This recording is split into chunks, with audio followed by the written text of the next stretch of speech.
Good evening. We're going to get started. That light comes right in your eye there. Okay. I'm going to use this. Seat. Everybody have a seat. I'm Wendy Bertrand of the Organization of Women Architects, which includes design professionals. We have planners and landscape architects and designers. And we've been around about 40 years. And tonight, we brought the program and the food, and we have joint ventured with AIA Mentorship Committee, who have brought their calendar, the space, and the equipment. So this is a joint meeting of two organizations. So that's sort of the background of that. So the Organization of Women Architects, we have a great website. It's OWA USA.org. So and there's some little flyers in the back about our retreat and about our membership. And we're joint meeting tonight with the AIA Membership Committee, which Daniel Perez is here, and he's just going to say a little bit about that organization. Good evening. I'm Daniel Perez, co-chair for the AIA SF Mentorship Committee, and also here are Peter Mueller, who is also co-chair, and then there are some of our committee members that are out. Archie back in the sign-in table there. The Mentorship Committee reformed in 2008. Some of you that are here are familiar with our program. Next year, or next week, I should say, next Wednesday, we have our 2014 program year kickoff. What we do is we pair professionals at different levels of their career. We have people at advanced levels, 15 plus years, paired with two mid-level people, one licensed, one unlicensed, and then two emerging professionals. And the main idea for our program is to help spur communication within the profession for all the participants at different levels of their career. So we hope, we know we'll see some of you next week, but you can look us up on the AISF website, get involved. And it's important to know they're open not only to AIA members, but to anyone. I understand. That's an important point I wanted to make. So, but this evening of combining with the mentorship program is very, very appropriate because part of mentoring is listening and telling. Listening and telling. So when somebody explains who they are or whatever, if they just say, well, I'm Jane Doe of a small architecture office, that's not going to be very memorable. Or if they say, I'm John Doe, I just graduated, not very interesting. But if they say something like, I just finished my PhD in disaster reconstruction, I noticed when she said that. Or I'm restoring a house in Texas that was hit by Hurricane Ike. Well, that interests me too. So tonight, I really wanted to sponsor these two voices that I heard, and I'm of a different generation than these speakers. So it's I want to highlight that listening and telling, and part of the OWA tradition is to act as a group and not just as an audience and a speaker. So what I'm going to do is ask each one of you to say in 10 to 15 seconds something you're interested in, or if you've ever been in a disaster or participated in reconstruction. So you can tell something and others can listen, and that's how we get to know each other, what each other are doing, and we'll listen to the program. It'll be nice for the speakers to hear what we have here tonight. So Peter's starting. I only want to go first because I want to warn the audience that we're recording. Whatever I forgot that part. about yourself will be on our archive for people to watch.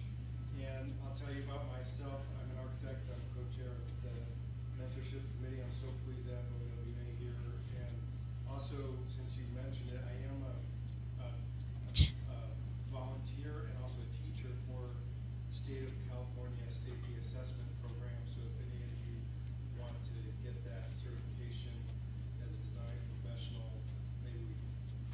Okay, we want to keep it to, we're going to go around to everyone in the room, and then we're going to get our speakers started, but this is to get the audience warmed up. So 10 seconds, something memorable, and that'll be on the screen, so you might get a job offer on the screen just by something you say here tonight. That could be a mentorship. Let's start over here, these design supporters of. Hi, I'm Manuel Manga. I'm a frustrated architect, and my job now is designing society. Edwin Rutch, Director of the Center for Building a Culture of Empathy, trying to foster empathy in the world, and my life is a disaster. Memorable. It's on. Everything's on. Susan Aiken, Hamilton Aiken Architects, and shameless self-promotion. We just got our first AIA Honor Award. It's over there on the wall.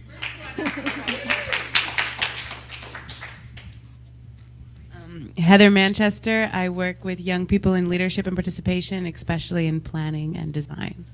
Great. So I'm the PhD student who recently finished her thesis in disaster reconstruction. Telling. I'm Jean Nilsson. I'm an architect, and I'm going to do a quick personal story. We'll introduce you again. My name is Lena. I'm in carpentry, and I've practiced deconstructing and constructing houses before. And my first job will be at WebCore Block 6, Transbay Terminal. Hi everyone, my name is Betty. I majored in sociology and women's studies at undergrad, but I'm really interested in pursuing a career in design, so I'm interested to hearing you talk. Hey, my name is Sunny. I'm really interested about going green and also how to prevent and the disaster, how to survive in disaster. My name is Marta Stethers. I retired my architectural license in 2005, and I'm very happily retired, and we've just moved back from Belfast, Northern Ireland. I'm Inge Horton, and I'm a retired city planner. I am the author of a book on early women architects in the San Francisco Bay Area. Hi, my name is Kira Gould. I'm the co-author of Women in Green, Voices in Sustainable Design, and I work with William McDonough and Partners in architecture. I am not an architect. I have a journalism background, writer. Hello, I'm Daniel. I work at USF, and I'm an architect in training. And we just hired a new architecture student, so I'm excited to teach her this summer.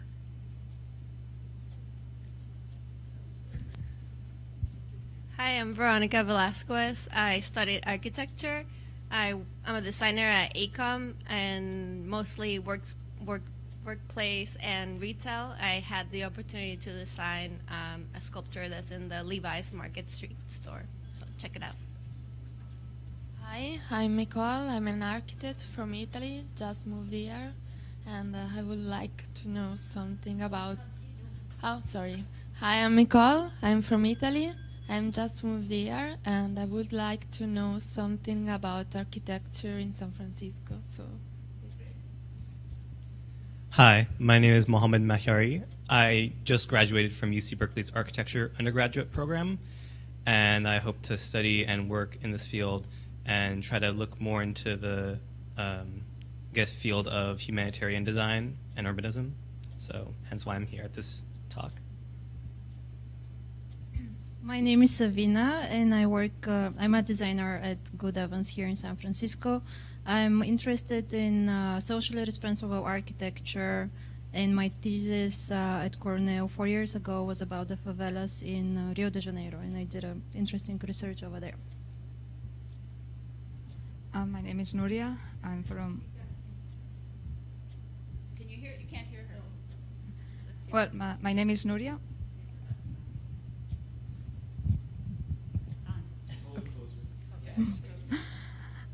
Well, I'm doing my PhD on energy efficiency in UC Berkeley. She's doing her studies on energy efficiency at Berkeley. Hello, I'm Janet Crane with Freeman Smith & Crane Architects. I've had a general practice in San Francisco for many years, and currently I'm interested in developing community connections in the Northeast waterfront for aging in place. Hi, I'm Ivan. I'm an architect, and in 2006, after Katrina, I was involved in a design build relief and reconstruction project when I was in graduate school. Hi, I'm Vivian. I'm a designer hoping to be an architect, and I'm interested in humanitarian design, and next week I'm going to Cambodia to teach English, so that'll be my first step. Yes, hi, I'm John Sealander. I'm an architect with Ratcliffe, and I lived in Los Angeles, and 2 days after the Northridge earthquake, I was going through a hospital that our firm that I worked for then had worked on. It was absolutely fascinating, vivid memories of cracks in walls and elevator motors falling off of elevator mounts, so that's... I'm Jayeun Oliveira, adjunct faculty with Embry-Riddle Aeronautical University, Oakland campus, where I teach airport planning and design. I'm very interested in urban planning in addition of transportation planning in general.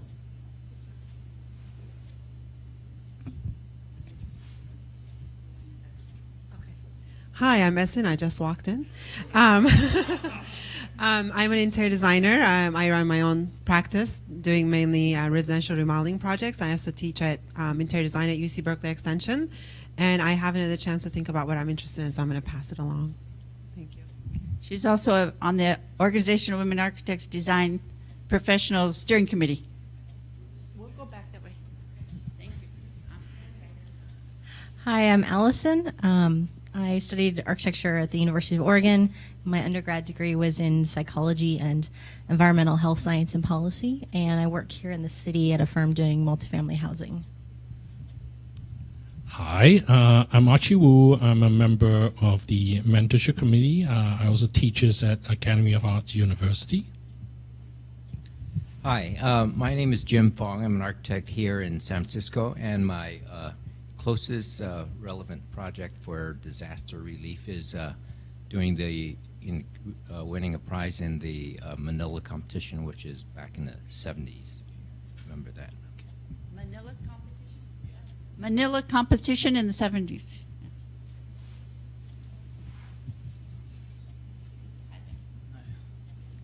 Hi, my name's Angus. I'm actually from New Zealand as well. And I've done work. I've been in San Francisco about 4 years, and I've done work for Rebuilding Together SF, which is like a sort of organisation that does retrofits for people who can't afford to have it done themselves. And I'm just here to see what tonight's about. So isn't that fun? So I just want to go right into the topic. So I first met Alex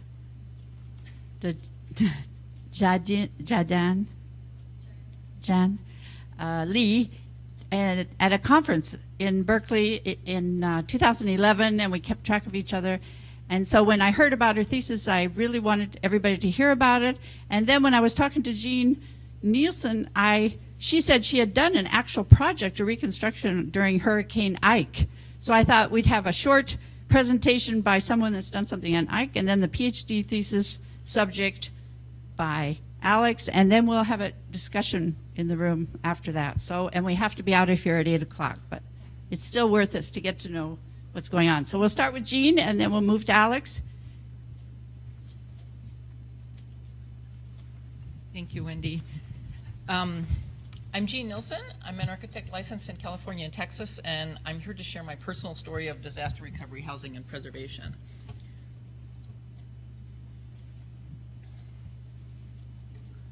I actually submitted, did, maybe I'll just use this one. What do I?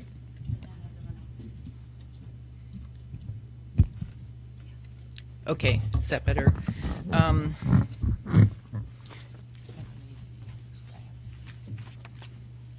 Okay.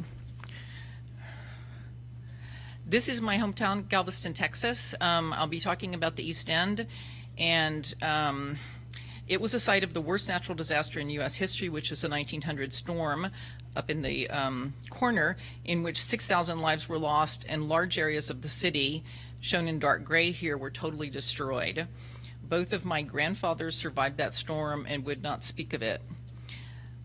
A century later, 2008, 3 years after Katrina, Hurricane Ike, another enormous 100-year storm, again made a direct hit. This is Galveston, at the coast, south coast. And it damaged 75% of the island's houses and historic buildings. In this map, this is a FEMA survey map, and the blue marks are the designated historic buildings. Everyone's life there changed. My mother's been displaced for 6 years. My life changed. I made 15 trips there over the 6 years. I live in California.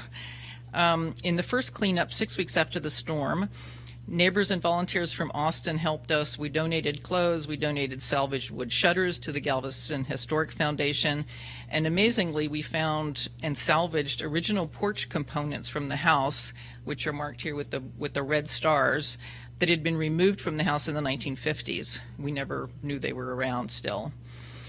So I've been advocating since for preserving the older houses and respecting the character-defining features of the old neighborhoods as key aspects to successful disaster recovery work. Working with the city's Housing Recovery Committee, which consisted of 200 people, I drafted standards for infill housing in historic areas. This is for new housing under this recovery program. My story tonight is about saving a particular 1926 historic house that my grandma Gunda purchased in 1938 for her family. She was a Norwegian immigrant, came to Galveston directly from Norway in 1911 as a servant to the prominent Seeley family. My mother married Gunda's son and lived in the house in question from 1948 until 4 days after the hurricane.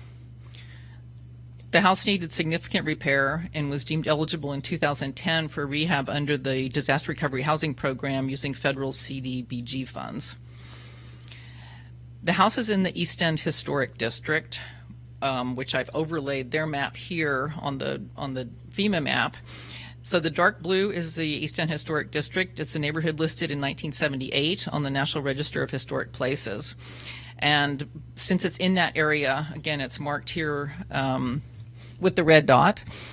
All exterior work is subject to state and local historic regulations and review. Adding the complexities of working in the historic context to the recovery program's many constraints and their daunting bureaucracy, this house kept getting pushed to the bottom of their rehabilitation list. Going back in time, this is my mom, Ethel Hansen, and her friend Ebba Nilsson, the sister of the man she married, my dad.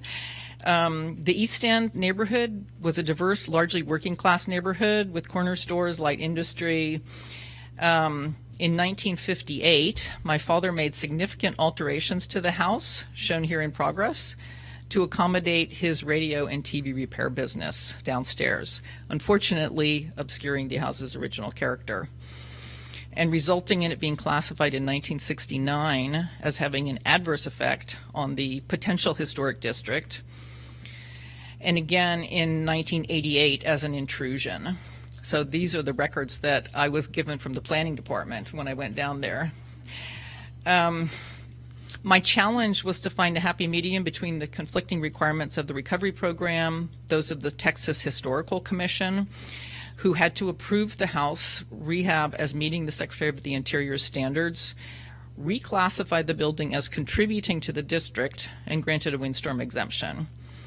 So we had repeated setbacks. I had several denials, but I persistently continued to refine my case to establish the house's integrity and its value to the neighborhood in terms of architectural, cultural, and immigration history, working class and mixed use housing, and the story it tells of change over time.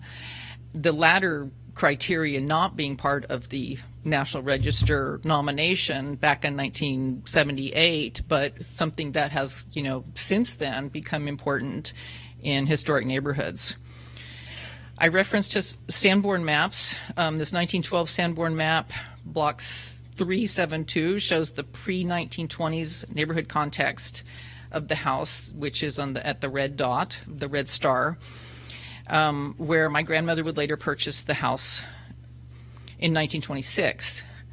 And the 1912 Sanborn map updated to 1948, which shows the houses from the 1900s back here, and later additions in the 1920s, which there was significant building at that time. Again, back in 1978, nobody was talking about the 1920s houses, but now they are. All of the houses on this particular block remain today, as do almost all of the houses shown on this map. It's actually definitely a neighborhood of historic significance nationally. This again is the context. 606 we have marked here. That's the house that we're talking about. And I looked and showed old family photographs matched side by side with recent photos. So the photo on the left is the porch enclosed, as my dad did it. And on the right-hand side is a picture of the open porch. So based on the photos and original building components salvaged from the debris of the storm, I developed design options for selective demolition, repair, and replacement within the budget that I eventually successfully argued to all parties would meet all their requirements. Many other homeowners were overwhelmed by the process and dropped out of the program or were unhappy with the work that was done on their homes.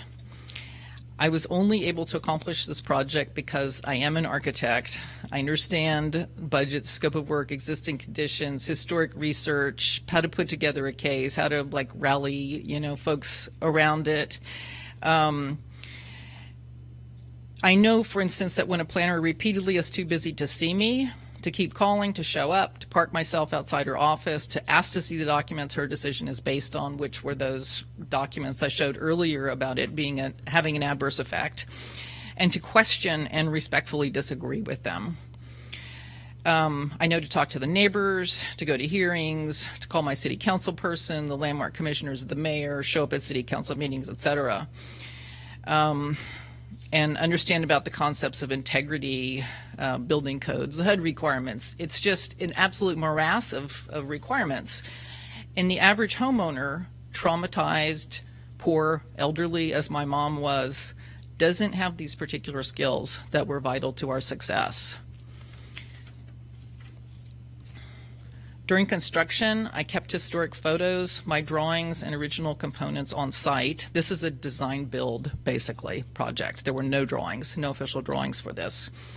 I spent a lot of time there myself. I rented the house next door. I was there 50% of the time, back and forth to California and Texas. Here is the porch at 95% completion. The original porch area that we reopened, and a photo from the area that remained enclosed. The neighbors are very happy with it.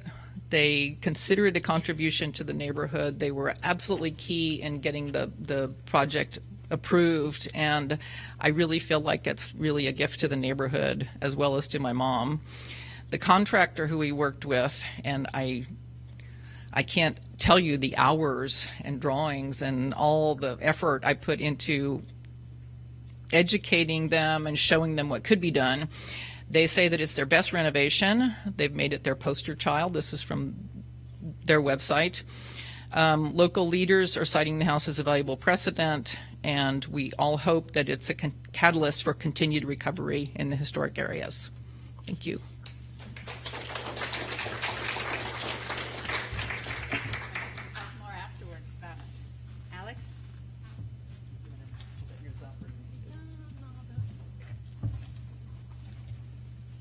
All right, that was a really good segue for what I'm about to present. Can everyone hear me okay? Okay. Oops, I hit that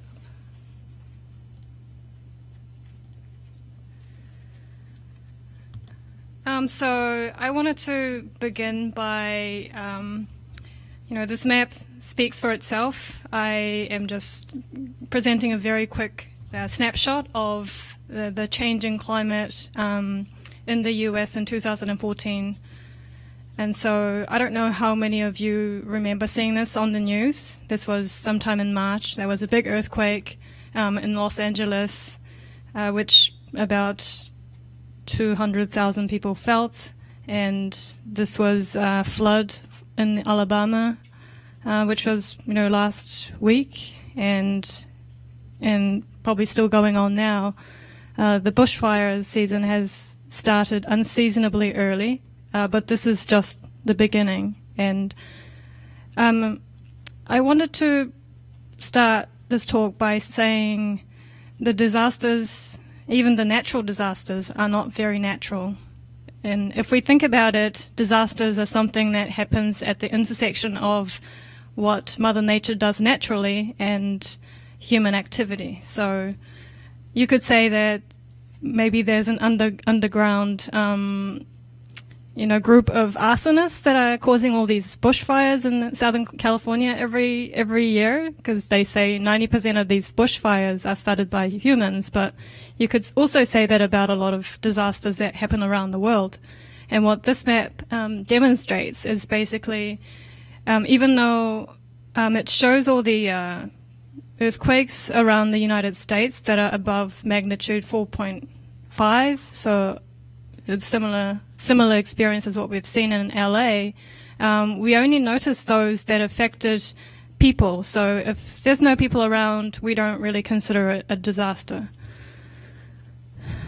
And so I don't want to talk to you about what you already know. I want to present, I guess, from my point of view, what I've learned by studying these disasters, but also, I guess, by turning the table around and saying, well, increase in disasters, despite all the improvements in technology and the urban, cities that we have built, not as resilient as we think it is. And so actually the increase in the amount of disasters that we see is actually a trend also that indicates a reduction of resilience in how we live.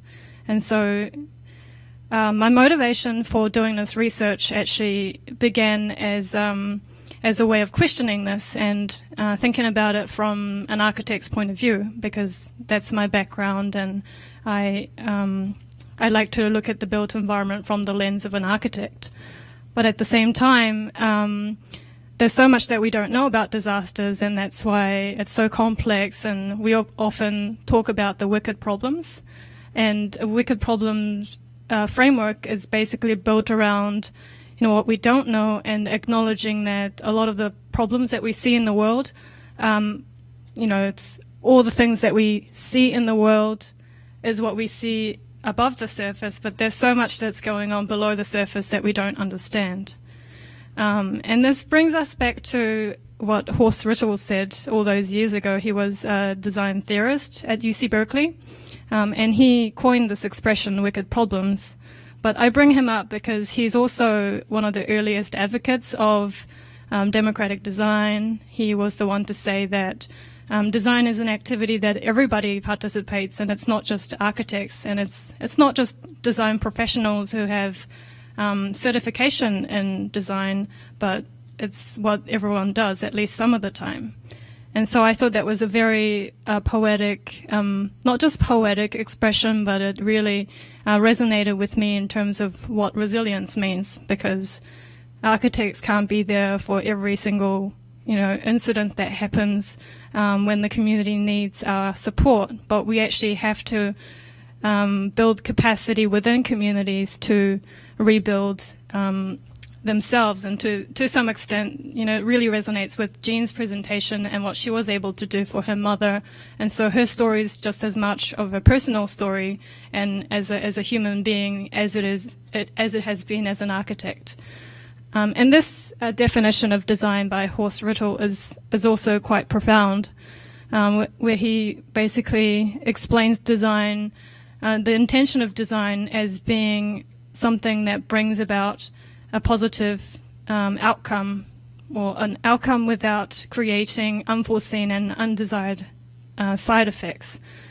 And I think this is really important because when we think about design and the practice of architecture, we like to think about the exciting part. We like to think about it in terms of creativity.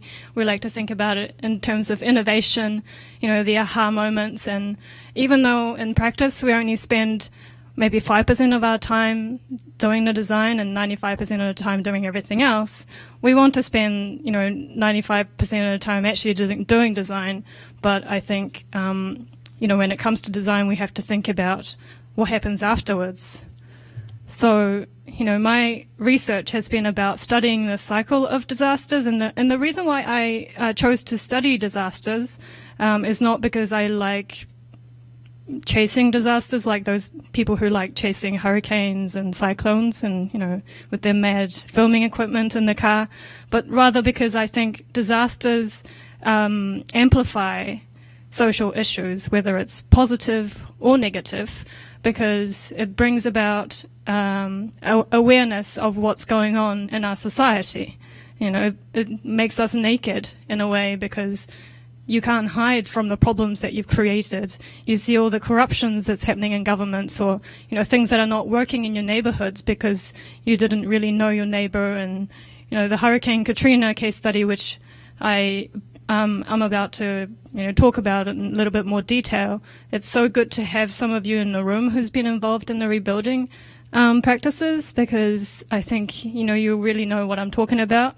But the fact that disasters take a really long time to fully recover, and the fact that even though we like to donate most of our funds to the Red Cross, they have a mandate to spend all of that fund within the first 6 months, partly because they don't have the mandate of doing the permanent reconstruction, but they're primarily involved in emergency response and short-term recovery. So it's okay. But if you think about the cost of reconstruction, the long-term economic cost of a disaster, that first emergency phase is a very small part. And so what are we going to do as a society to fund the actual rebuild?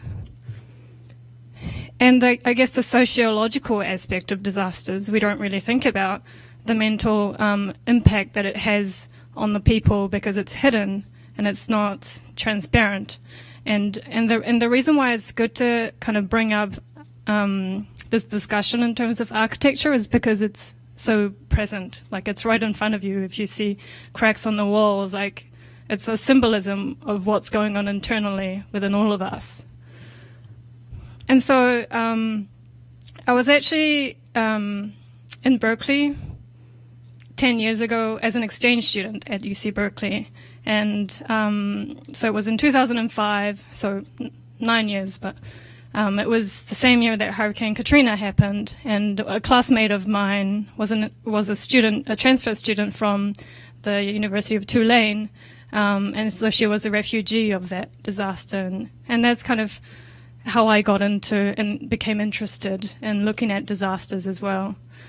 I also co-founded the first chapter of Architecture for Humanity Down Under. So the blue dots all the chapters around the world. So this was a map produced in 2012, and at its height they had about 72 chapters. And I think now it's down to about half that. But, it expands and contracts depending on the demand of the community and also the energy of the leadership, because, it's nobody's paid for this work, and we all put in our own hours, and volunteers are very difficult to manage, as, you might have experienced. The red dots are, where the projects are located. And it's really important to know that Architecture for Humanity never works alone in isolation. They work with community organizations and people on the ground. And so a lot of the projects they do is always in a partnership. And I think that's, also true for architectural practices too.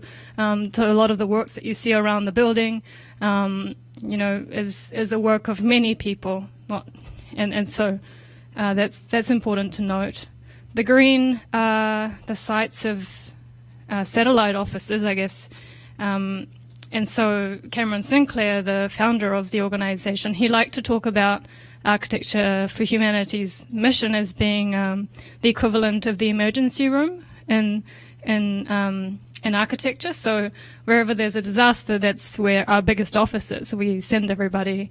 We sometimes send people there, but we also pay people locally to work on projects that are most needed. So I stuck that map there because just in case you didn't know where New Zealand was. So I'm from Auckland, which is the North Island, and it's about a 12-hour flight. It's not that far. And this is Christchurch. So we had a major earthquake, a 7.1, in 2010, about 6 months after Haiti. Well, nobody heard about it because a week later there was the Tohoku earthquake in Japan. And so the international media maybe covered 2 or 3 footages, but we were very much forgotten as far as the international media was concerned. And the 2 satellite offices that Architecture for Humanity had, well, the fact that they don't just do disaster reconstruction and do a lot of community projects, I chose to go to these sites out of all the disasters that were available. Because when you're trying to do research in a disaster situation, the biggest hurdle of you getting hold of someone to talk about it is that they refuse to talk to you unless you can find someone else who owes them a favor. And so I had to find people that I knew who knew other people, and it just happens that Architecture for Humanity was a great savior for me in terms of having access to these people. So this was my PhD timeline, and the black dots are where the disasters happened, the onset through to recovery. And on the top is just a highlight of the various non-profit activities that I was personally involved in. So this all goes back to asking ourselves, how does the architectural framework, how does the Ritalian framework of wicked problems help to understand, decisions that are made in disasters? So not just, I hesitated before I put this word down, word democratic design, because you might see it as being a political position, but it's not. It's actually about the people. And how do I manage to choose these case studies that are so different and, that have so many different cultural, social, political issues, and, as a third person, as an observer, as I am here today, how do I bridge those gaps? And I came across this crazy Danish social scientist, Hofstede, who, just went out on a limb and decided to generalize every single culture that he could get into. And basically, he went to about 163 countries and generalized them in terms of their inclination for long-term orientation, whether they're masculine or feminine oriented. So, and all these other metrics, and I managed to find the data for both New Zealand, US, and Haiti, and this, just at a glance shows you like how different they are. And this is something really important to keep in mind wherever architects decide to practice abroad, because you will come across these cultural idiosyncrasies that you have to embody and, I guess, take into consideration as you interact with these people. So this is basically a very important data that I pulled from my research that goes to show how connected people are in my research, but also not just in terms of how connected they are in each of the case studies that I looked at, but also how connected they are across case studies, across countries, across timeline. architects, non-architects. So about half of the people that I interviewed are architects, but the other half are non-architects, like politicians, community leaders, students, and engineers and planners. And so it was really interesting to see what they thought about the role of architects were in the world, because it's no use just asking architects what they think about, what is their role in the world, but you have to see it from the other side as well to really understand like how we're being seen, but how we're being understood. And a lot of the times we are misunderstood, and like, how do we bridge that? And that has been kind of at the center of my research agenda. So I interviewed about 56 experts, and this is the data that I pulled out. It's not very interesting, but I just wanted to brag how much data I came up with. And so I wanted to present my findings in 3 different strands. So I wanted to kind of show you the top-down view of what happens after a disaster. And I begin with this slogan, Build Back Better, as being something that continues to come up after a disaster, after a disaster, after another disaster. There is some sort of a slogan that, aspires to build back better, but what does it actually mean to build back better? For whom? What does it mean to be better than before? Is it going back to the way it was originally, or is it building for sustainability? Is it building back for the people with money, or is it, building back for the benefit of the people? And so you'll often see calls for like design ideas in international media about, soliciting design ideas for projects, because architects want to get involved and they're dying to help. They want to do something, but a lot of the times we are tied down with, our responsibilities, like we have our own projects to run, and it's really hard. So a lot of the times, this is what architects resort to. They enter design competitions. They, present innovation and, kind of the best, I guess, asset they have, which is, design ideas. And there's nothing wrong with that. I actually think a lot of the times it's, better to it's best to offer something that you have to share with other people than to do nothing, even if it means donating to Red Cross. So in Haiti, they had this slogan, Build Back Better Communities. It was a design competition that was held jointly between the Clinton Foundation, well, of course, Bill Clinton, and the Prime Minister, Martelly. I forget his first name. But they both launched this competition with hope that they would generate some sort of a new way of building in Haiti. And so they used 4 criteria for that in the design competition. One was affordability. It had to be affordable and economical. The second was sustainability. So it had to be not only made from locally available materials, but it had to be from made with Haitian labor. And the third was, I forget what the third was. Third was, it had to be cheap. So I already mentioned those 3. I forget what the fourth one was. But it had all these very ambitious framework around what they wanted to achieve. And they had about 300 entries, out of which about a third were accepted. And about a fifth of those, about 60 projects were built on site. And, they were great projects. But what happened at the end of the day is that as soon as they stopped promoting it and left, like these houses were abandoned, most of them were unaffordable. The cheapest project out of here were probably $5,000 US, up to about $40,000. And for, a typical Haitian that earns about $5 a day, they couldn't afford this in a lifetime. This is where most of the Haitians ended up.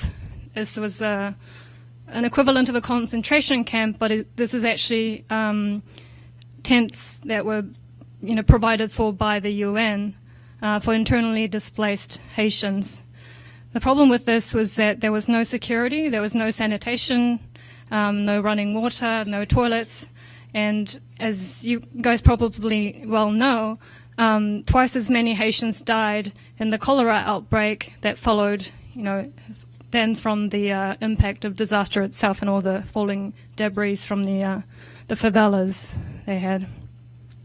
One of the architects that I spoke to, I actually came to the AIA office, this very space, 3 years ago to listen to the architects who participated in this design competition.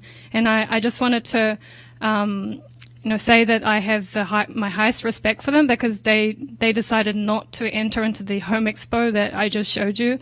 They went in and worked with the communities and the Haitians to,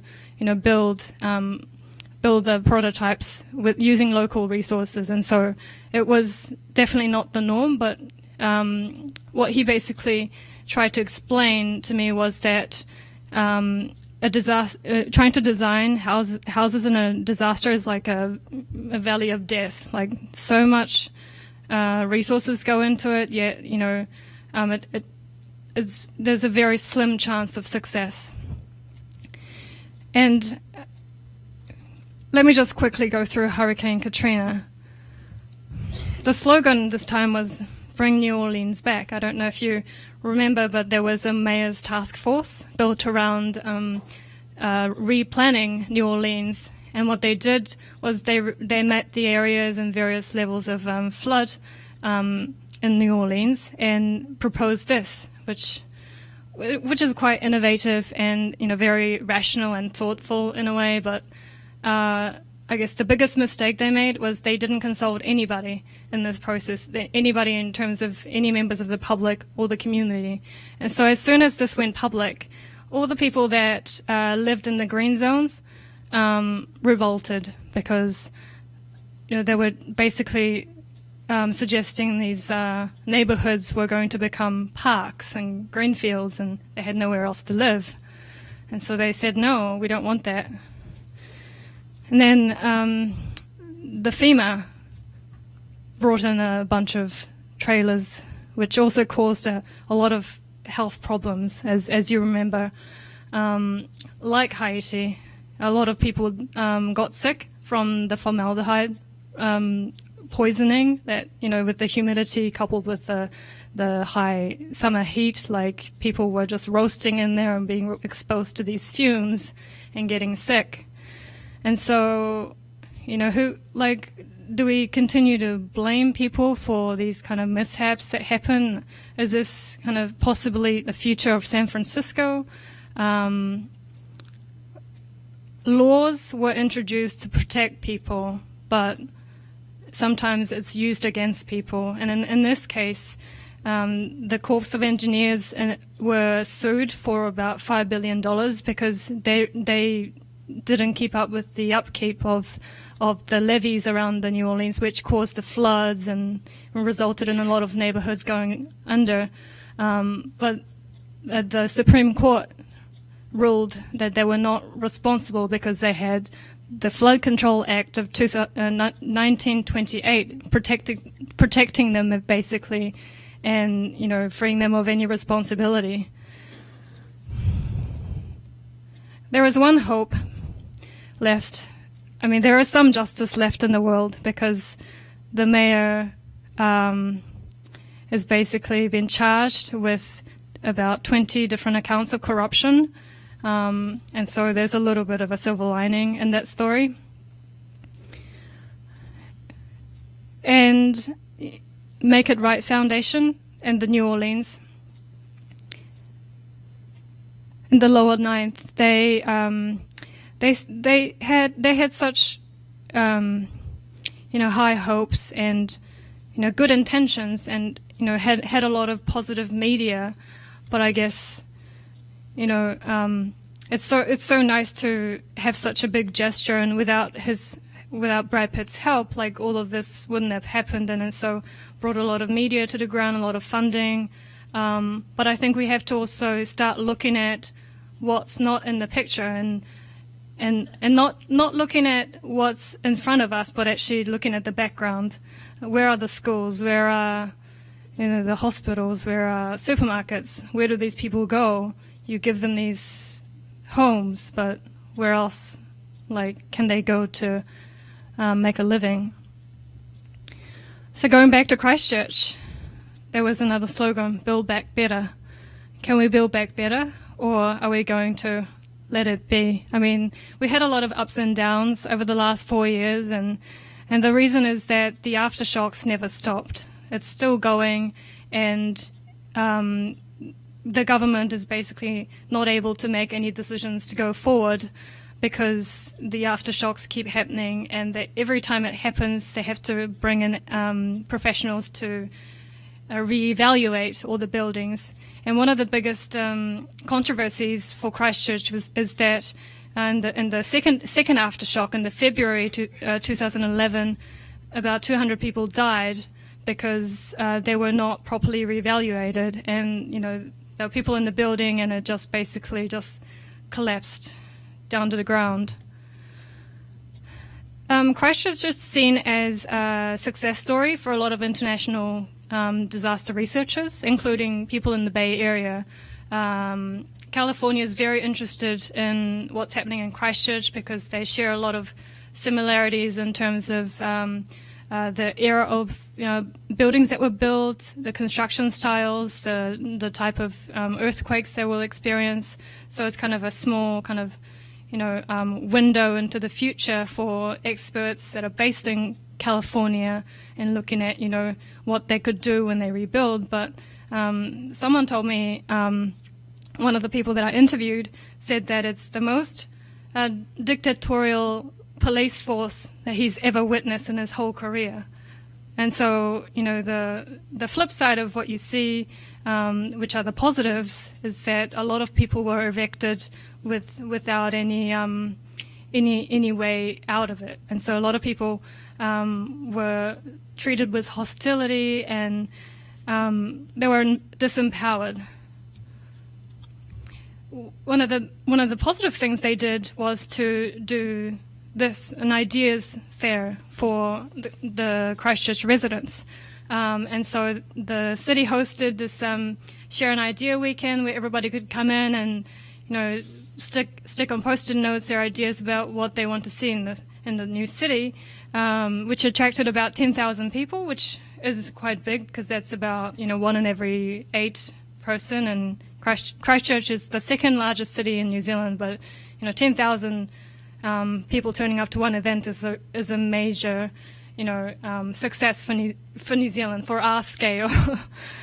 So in the end, they produced about over 100,000 ideas, and here you see some of those activities in action. We were very fortunate to have Jan Gell, the architect from Denmark, involved in this as well. And so what happened after that is the government took these 100,000 ideas and spent the next 100 days processing it and came up with the blueprint plan, which there you have it. These are the 4 avenues of the downtown, and then you see the green belt that goes right through the central area. So you can see kind of the impact that the earthquake had in our city, and in terms of basically just destroying what we had up to that point. And I guess this is also another interesting aspect because the Ideas Weekend, the people came and gave their, I guess, dreams and hopes and what they wanted to see in the future for Christchurch. But the reality is that we have to fund that rebuild somehow, and the government had to pull back and actually say, we need anchor projects, we need big sponsors, we need big companies to come in and reinvest in the city. And so, it goes back to kind of the high powers and whoever had the money and the resources to rebuild Christchurch. So it's a long discussion that we're continuing to have today and into the future. And so I don't know how much time we have. I'm going to try and race through this.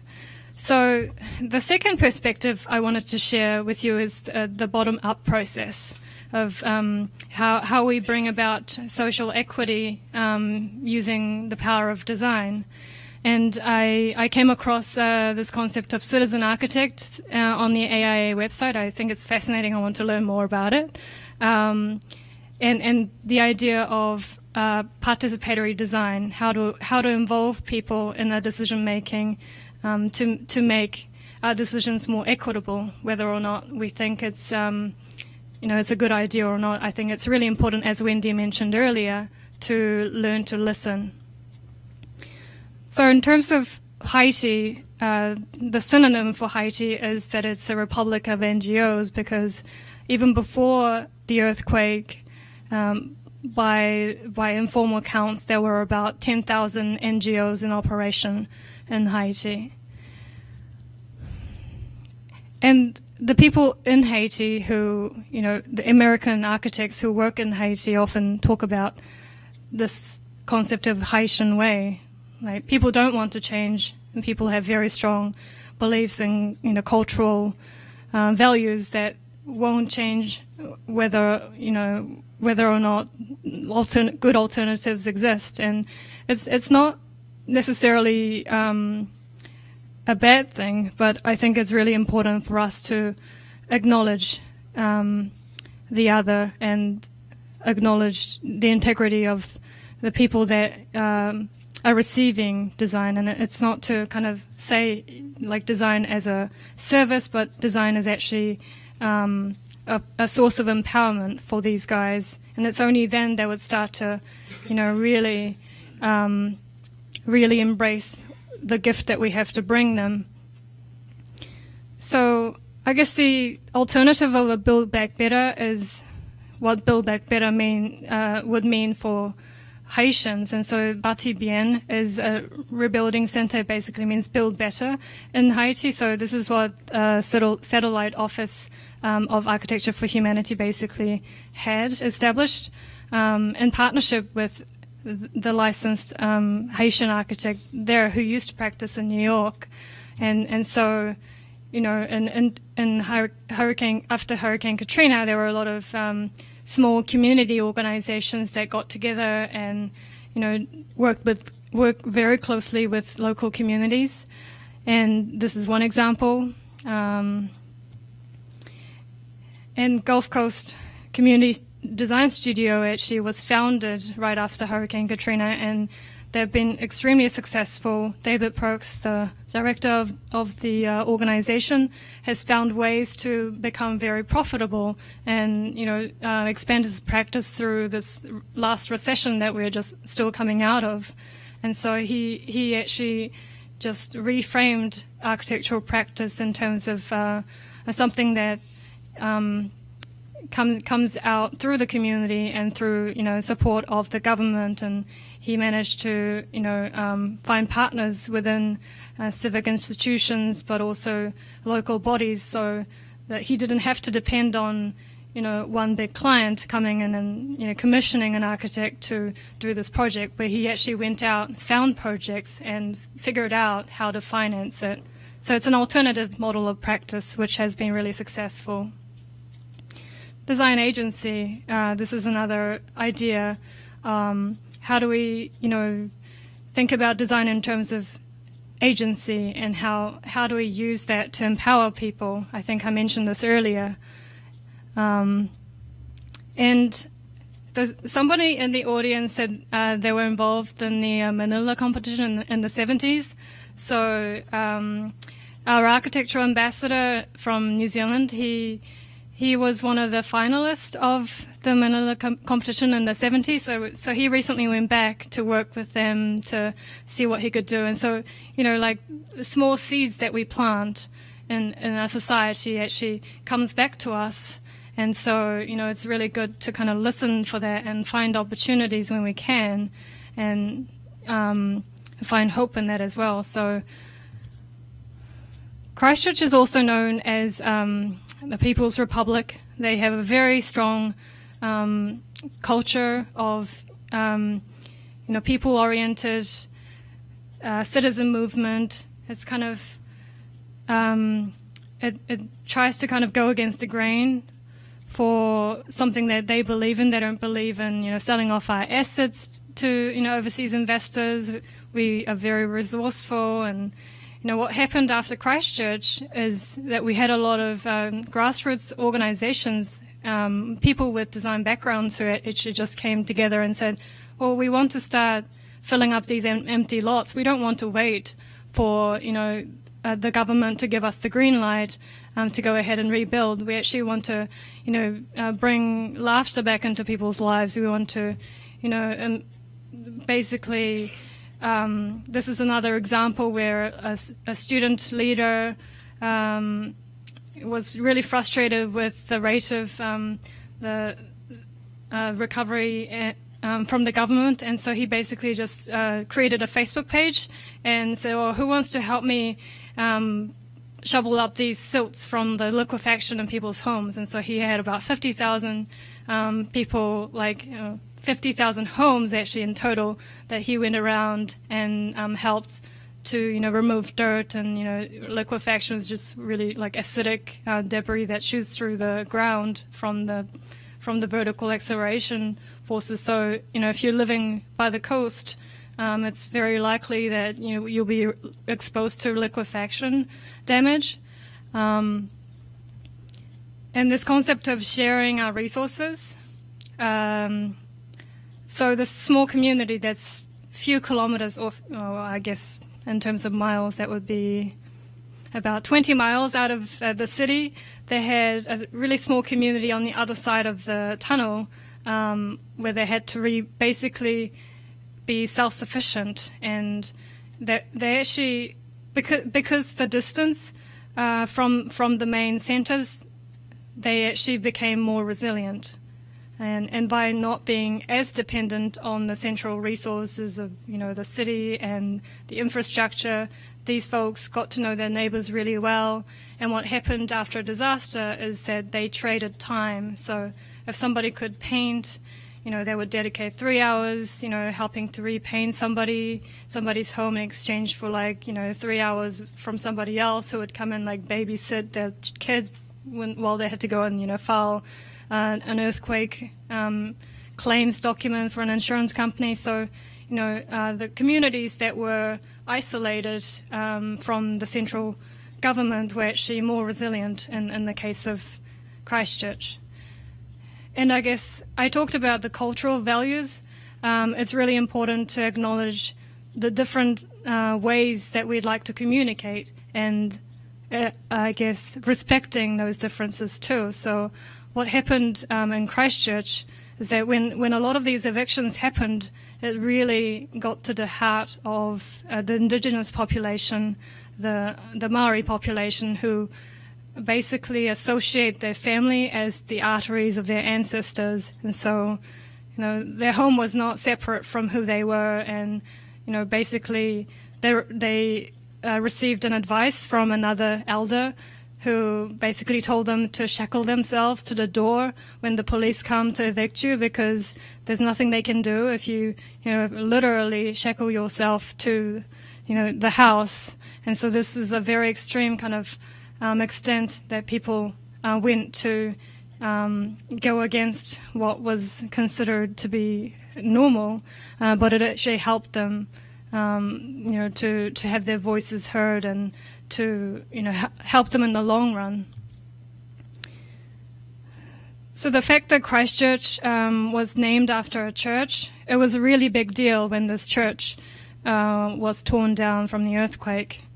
And so one of the things that happened is that one of the bishops of the Anglican church down the road called up Sugar Barn and said, "Can you please come and build a church for us?" And so he's not a person to say no. I've seen him speak in New Zealand about a dozen times over the last 3 years, and he's a very generous man. He builds these tall, gorgeous buildings in Paris and in London and, exotic places around the world, but all the profits that he makes, he actually spends on disaster relief.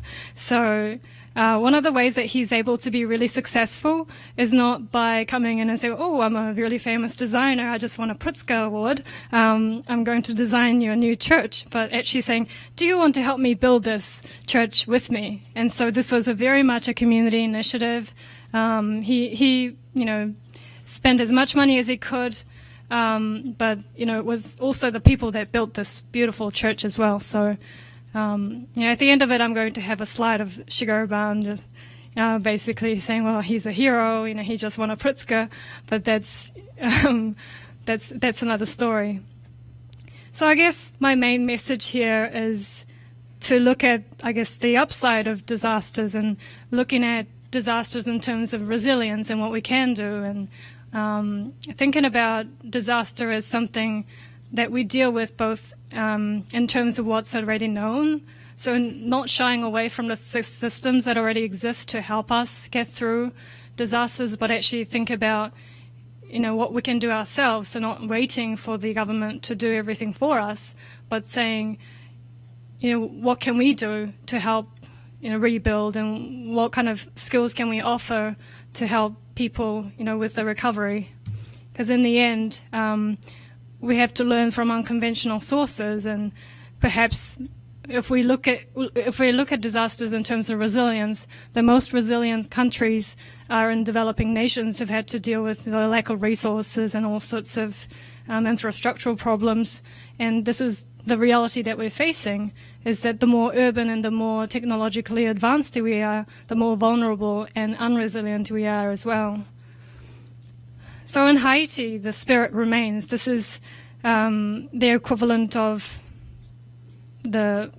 he's basically called the Black Napoleon, and he basically brought about the freedom of Haiti in 1805, and there's the palais in the background, and he's still there, he's standing, and this is a symbolism for hope and the spirit of the Haitian people. The people that I met in Haiti were so generous, but also so optimistic despite everything that was going on around them.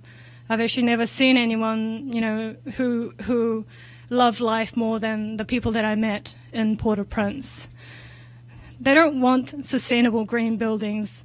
This is not something that they want. They're not ready for that. They have to send their kids to school. If they have extra $5 they could make from these PV panels, they would gladly spend it sending their little girl to school, because education is really important for them.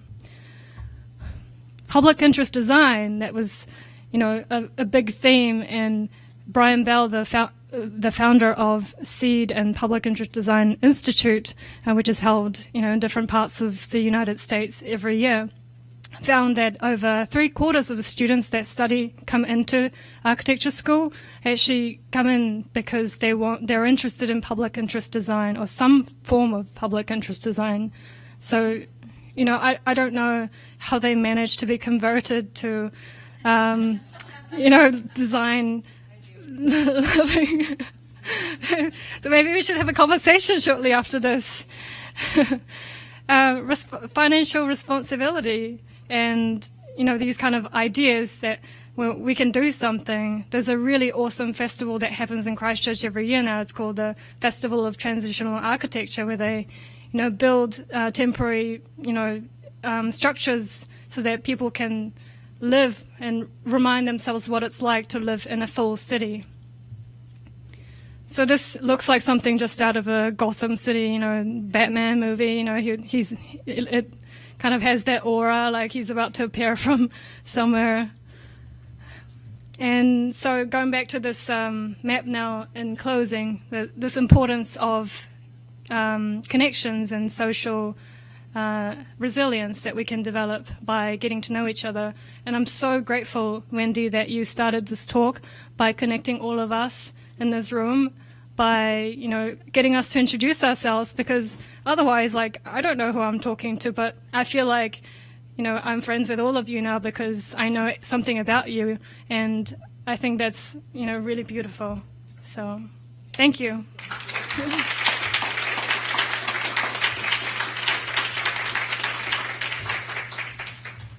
So we have about 15 minutes, and if Peter wants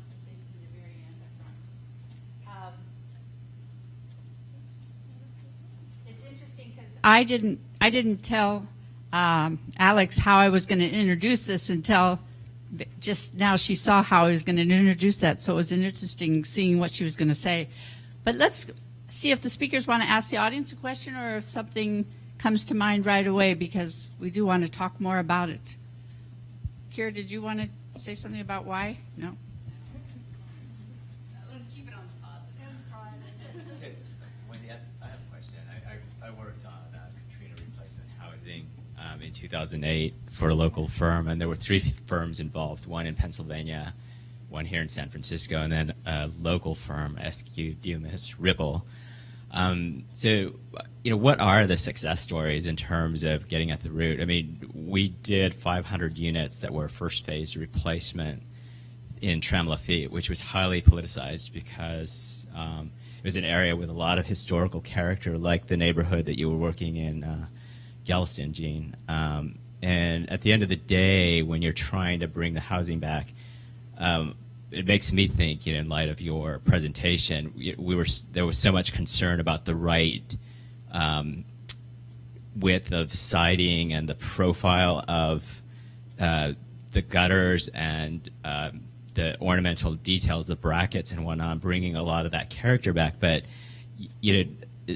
how do you balance that with the actual necessity to bring habitable space back to people? I'm not sure that there's really a question there. It's more of a statement. But so, what do you think the success stories are? Also, because you talked a little bit about Shigeruban, and maybe you can talk about what his influence is as a high-profile architect in bringing more attention to disaster relief architecture. Before you answer, I wanted to say, during your experience, did you talk about any social issues at all?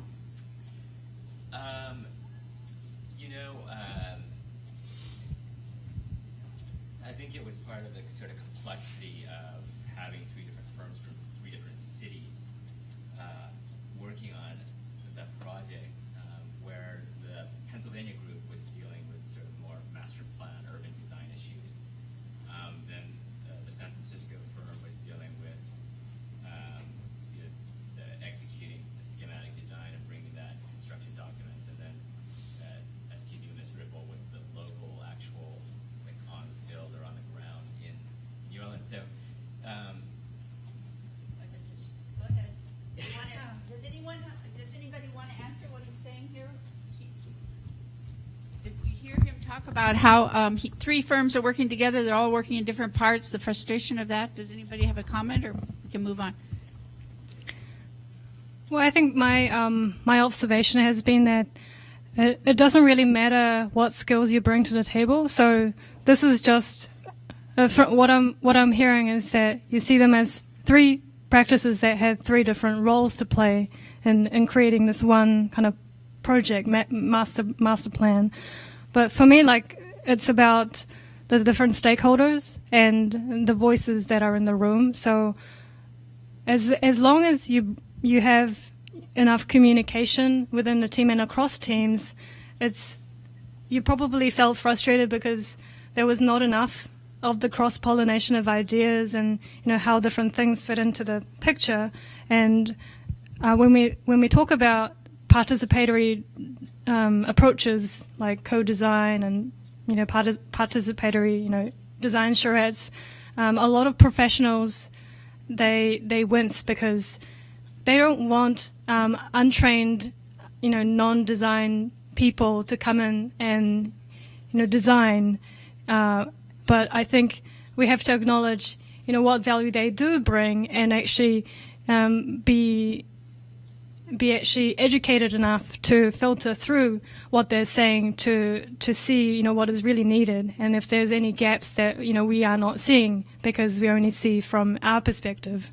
And so it's about balancing both perspectives and actually giving them a chance to communicate with their needs and having the opportunity to bring the different voices into the room. That really, I think, makes the experience more, I guess, fulfilling and successful. So I don't think the projects that I've shown you as, success stories were necessarily better or, more more well resolved than the projects that were done by the government. But the difference is the fact that, you know, in the projects that are seen to be successful had much better communication throughout the design process and the construction process. So it's about, you know, being heard and having that opportunity to include people, so you don't feel like you're doing this behind the drawing board without. Well, I mean, certainly, you know, what did transmit through the project was the need to elevate the houses so that, you know, you're off the floodplain, and, you know, certain requirements that I think you sort of teaching that, you know, the sort of idea of better does filter its way through a project, but maybe what was missing was more sort of the social interaction with offices being so far away from the actual local population. Yeah, I agree with you there. Well, I mean, obviously, and I would work with McDonough Partners, so I know a little bit about Think and Write, and that particular situation, you know, the main goal there is that people just wanted to get back to their actual home site. They really wanted that, and even if there wasn't a grocery store or a school or all that stuff close to them, I mean, it was just. It was all they had, and even if they didn't have a piece of paper that said they had it. Right? And so that was sort of Brad Pitt's first driving mission of that, which, you know, it does complexify the result. And the neighborhood is still coming back slowly. Yeah. You know, it's only 100 homes so far, and it doesn't have all the rest of it yet.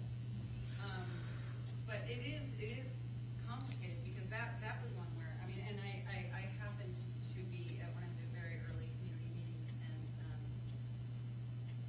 very interesting conversations. People who, I mean, they were like, perforated metal? What are you talking about? You know, like, they're like, we just want to get home. Like, fine, we get it. Do whatever. We just want to get home. They just wanted to be back on that site. Right, that was all that mattered to them.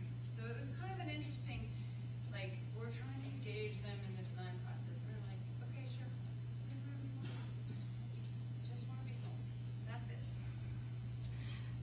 I don't know. For what it's worth. Yeah, so there's a distinction that we often draw between a home and a house. And in a disaster, people care a lot about their homes, not so much housing, where it is and who builds them, but they just want to be home. And so that message is very loud and clear in hurricane, like in New Orleans and in other parts of disaster-affected communities. And this is one of the dilemmas of rebuilding, is that how do we, you know, how do we bring those differences together? Because some people want to go back no matter what, like, and how do we reconcile those differences, because we have limited resources. You know, that the money that was spent, we always think about you know, redistributing the aid funds to something that could have benefited more people, but it's a kind of a It's almost like a philosophical debate that everybody needs to have before they make these decisions. And if those community members who were adamant they wanted to be home, if they had the opportunity to talk to their neighbors and, you know, think about what will really make them happy. And some people are just happy living like in the middle of nowhere, and, you know, it doesn't really matter like what's around them. It doesn't matter like if there are schools, because they don't have any school-age children, and because they're already retired and they don't really want to think about, you know, everything else.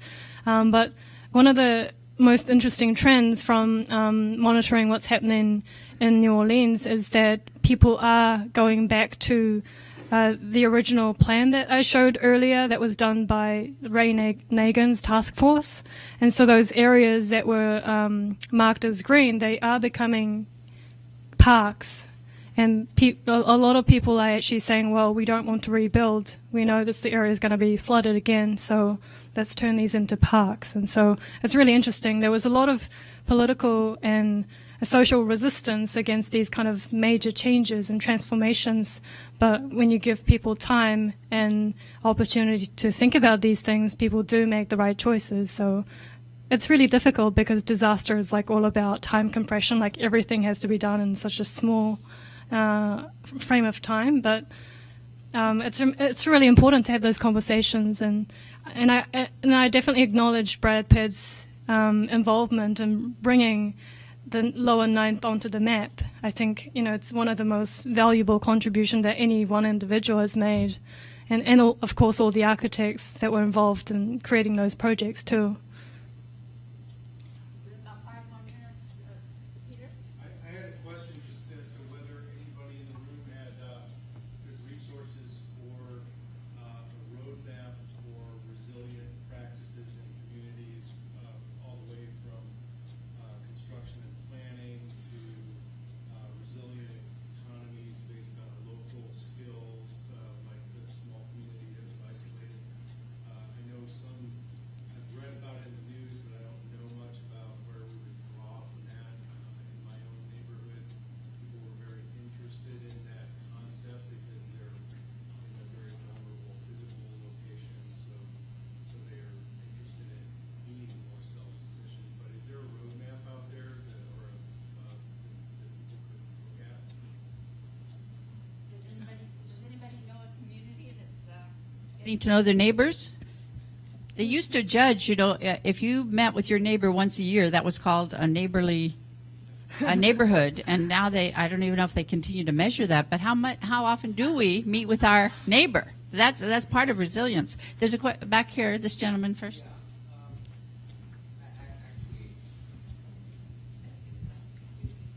Actually, I had horse riddle when I was over at UC Berkeley, and the other person I had was Claire Cooper Marcus, and she always said when we go into foreign countries, we should not impose our culture onto their culture.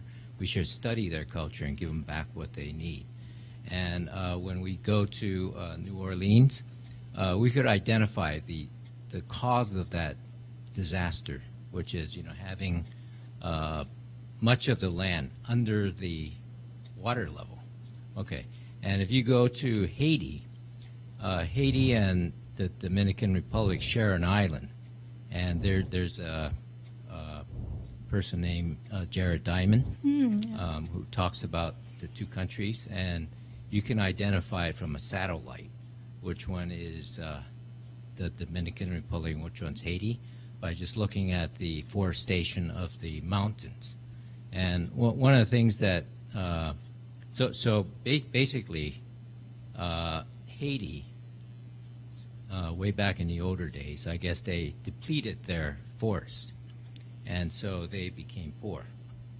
And the Dominican Republic, I mean, this among other things, did not.